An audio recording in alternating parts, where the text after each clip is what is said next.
What's up everyone, I'm Tim and this is my channel 40 Times Around, where we talk about everything related to motorcycles, camping, travel, and adventure. And so I've recently made a few changes to my gear setup, and today I want to talk about my new and improved motorcycle camping kitchen setup.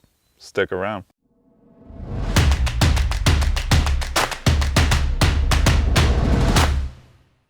Okay, so a while ago I made a video talking about my motorcycle camping kitchen setup, and I've made quite a few changes to it since then, so I wanted to make an updated video talking about some of the changes I've made and talk about some new things I'm trying out that I'm really excited about. I want to show you some of the things that shed a lot of bulk and weight from my setup. So for starters, because I changed some of the kitchen and cooking related equipment, I needed a different bag, and so I actually repurposed this old camera bag which no longer worked for my current camera setup.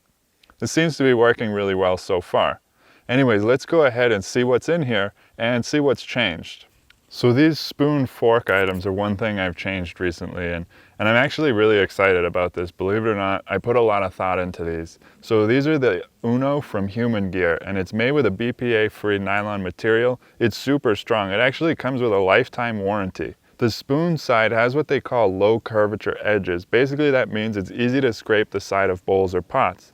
Now the edge of the fork side are tapered for cutting softer foods into smaller bites. Now I know this may seem like an unimportant part of the kitchen setup, but I actually put some thought into this. Sporks are not that great of an option. I was using a separate spoon and fork which took up a little more space, but I like all the attention to detail with this product. So with this new bag that I'm using, I had a little bit of extra space to store some food, and right now I have an extra camping meal, but if I had ingredients to say make, spaghetti and sauce, that would have a little bit of space at the top of this bag, which I really like. One more thing I have in here is a knife that's only for food. I don't use this for anything other than food. That way I know it's sanitary. Definitely a good idea to have a knife with you. Something that hasn't changed is I have some hot chocolate and some kava tea. I also have a small hand towel in here, which is great for doing dishes. Definitely comes in handy. I use this a lot. I have my fuel canister for my stove. I have an extra one that I carry on longer trips that's in with my camping equipment. This is my main fuel canister for the stove. And so recently I put out a video about this stove, the E-Tech City.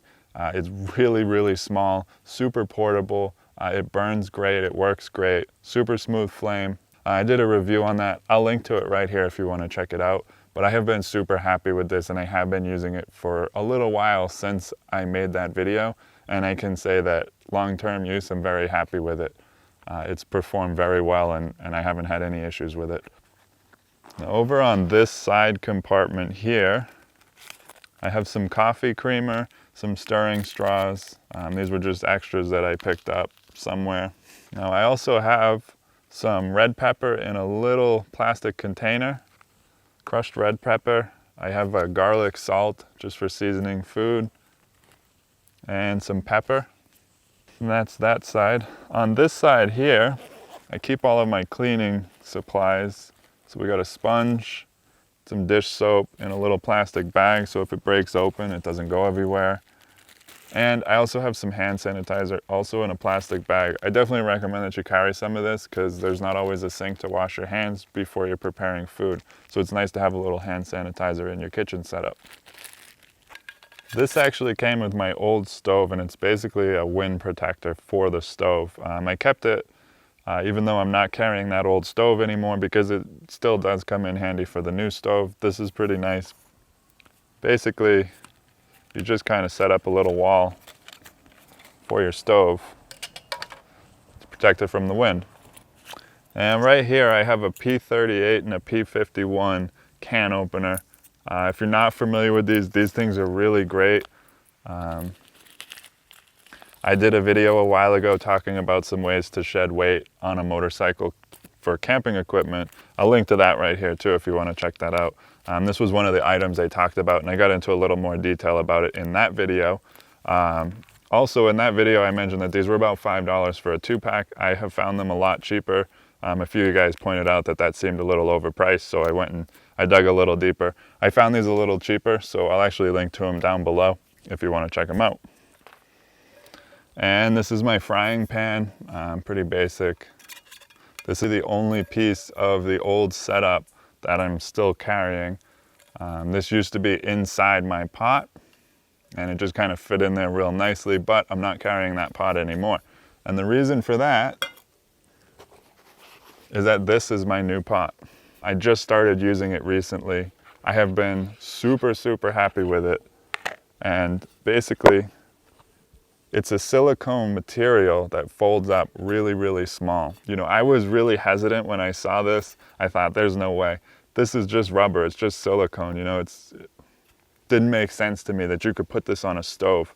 Now, obviously the flames are not supposed to touch the silicone, it's only supposed to touch this anodized aluminum base, but I've used it a few times and I can tell you, it's pretty wild how this works. You also can't fry in this, which is why I'm still carrying a frying pan, but this thing is really great, really, really small and super lightweight. So a little more information on this new pot that I'm using. It's called the Xpot, and these are the X bowls and mugs. So this pot is the 1.4 liter size. It's a fully collapsible and functional pot. It collapses down to 1.5 inches tall, and it's super lightweight because only the base is metal and it's a hard anodized aluminum, which is lightweight to begin with. So I was a little apprehensive about this product because of the idea of putting a rubbery product on my camping stove. It just seemed like a bad idea. Like I said though, I've used it a few times and I haven't had any issues. So the rubbery folding part is a food grade heat resistant silicone. The lid is BPA free, and there are these silicone grips that also lock the lid into place when packing it away. The lid even has a built-in strainer, which is awesome, and I just love how Sea to Summit pays so much attention to detail on things like that. And so this will also work well with some of the other X series collapsible bowls and mugs. Actually, I can fit 2 bowls and 2 mugs into this pot, and it all packs up nicely like this. So the bowl is a decent size for a bowl that packs completely flat. It doubles as a cutting board, which is a great feature. It also has measurements on the sidewalls. It only weighs 2.8 ounces, and the mug also acts as a measuring cup. And just as a side note, the silicone can withstand up to 300 degrees Fahrenheit. Like I said earlier, the reason I'm carrying the frying pan in combination with this Xpot is that this is not suited for frying or sauteing because it could damage the silicone. You also obviously can't cook over an open fire with this pot because that would melt the silicone pretty quickly. Also, don't use it with a microwave if you happen to have one of those with you while you're motorcycle camping. The pot should be fully expanded when cooking, and that's about it. So they sell this in a few kits with different combinations of pot size bowls, mugs, and cups. They have a pour over coffee filter too.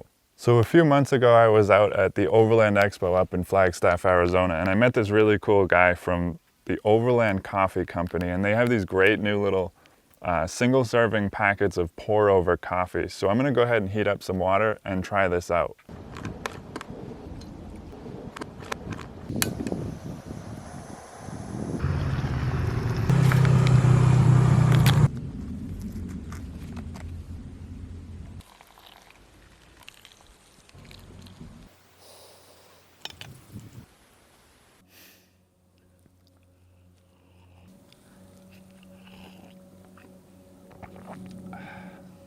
Anyways, I hope you guys got something out of this video. If you did, make sure you hit the like button.